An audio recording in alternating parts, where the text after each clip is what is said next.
Carl Faubert, private detective, had just traveled thousands of kilometers from Montreal to reach this remote middle-of-nowhere area, situated near the far northern Lake Etamipek. Granted, this was a great distance to cover for a sole client, but word had it that he was a particularly wealthy one.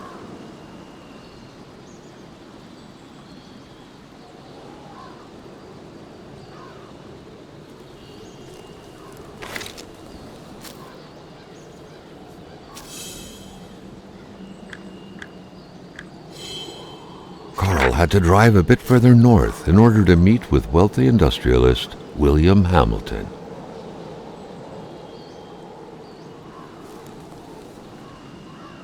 Hamilton was a prosperous owner who had acquired various businesses as well as metal mines in this northern region. Hamilton is waiting for Carl in the general store. It was time for him to get down to business.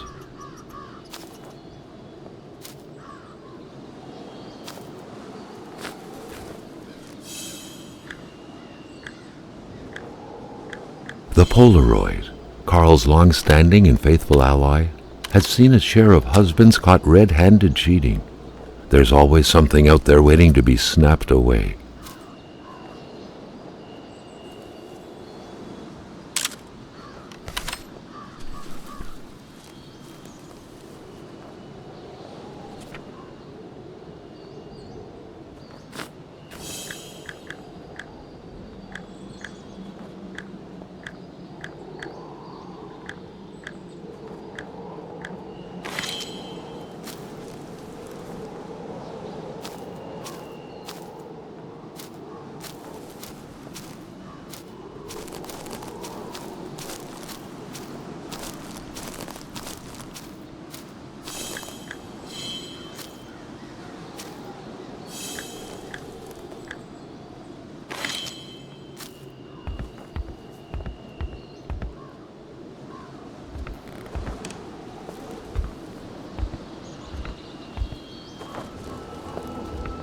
Emperor Duplessis, in spite of his conservative agenda, did a good job in colonizing the rural north, which helped to re-establish the region as an integral part of the province of Quebec. The blue fleur-de-lis could be seen fluttering in the wind here and there, taunting the red Canadian flags on the other side of the province's boundaries. Carl, like many of his contemporaries, felt like he had more trouble breathing when he wasn't smoking. Cigarette was his own personal breathing assistant.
Hamilton never mentioned a road-blocking barrier. Why was it needed here in the back and beyond? That would, however, be a mystery for another day. Carl had waited long enough for someone to come and raise it.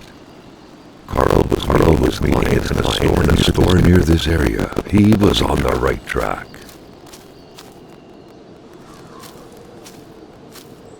Hamilton never mentioned a road-blocking barrier. Why was it needed here in the back of beyond? That would, however, be a mystery for another day. Carl had waited long enough for someone to come and raise it.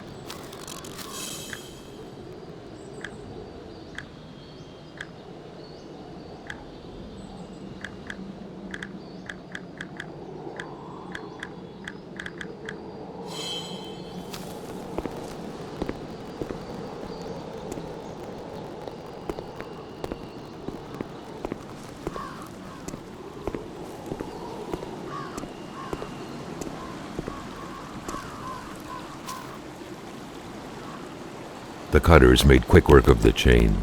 What better way to investigate vandals than to get into their shoes, Carl, the professional vandal, thought, reveling in the irony of the situation. Carl, ever diligent in his work, always carried his log on him, in which he scribbled down thoughts and leads alike during the course of his investigations.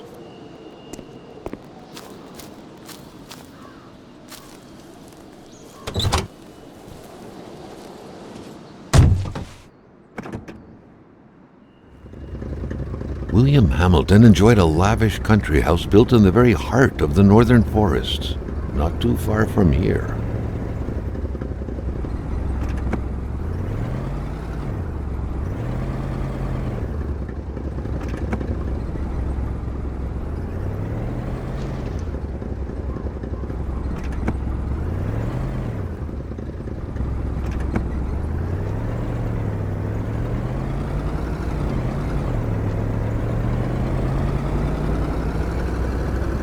The point of no return had been crossed already. Carl shouldn't turn around now. Besides, his rendezvous point was close by.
The local populace was divided when it came to the affluent man. Some saw a wealthy philanthropist dedicated to improving the region's economy. Others an aging Englishman who would do anything to further his fortunes. And those ones hated him enough to go on about scheming against him.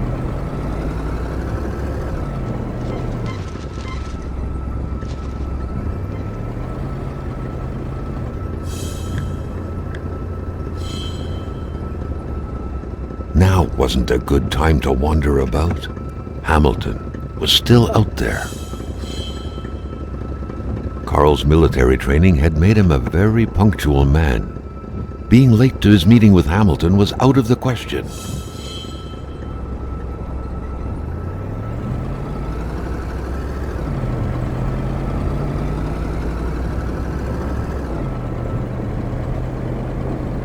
Carl was not made aware that winter would come early this year. The North made clear who was the boss up there. Snow, which didn't care much about the date when it felt like dumping its first load of the year.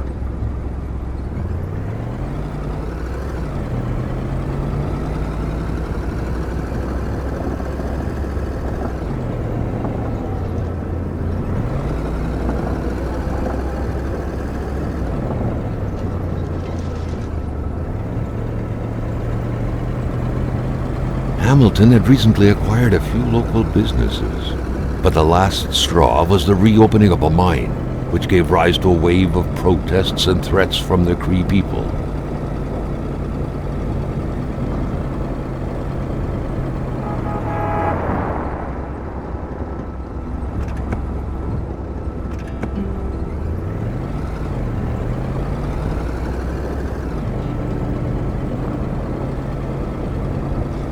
Given these circumstances, Carl reckoned that a good number of people must be feeling compelled to oppose Hamilton in one way or another.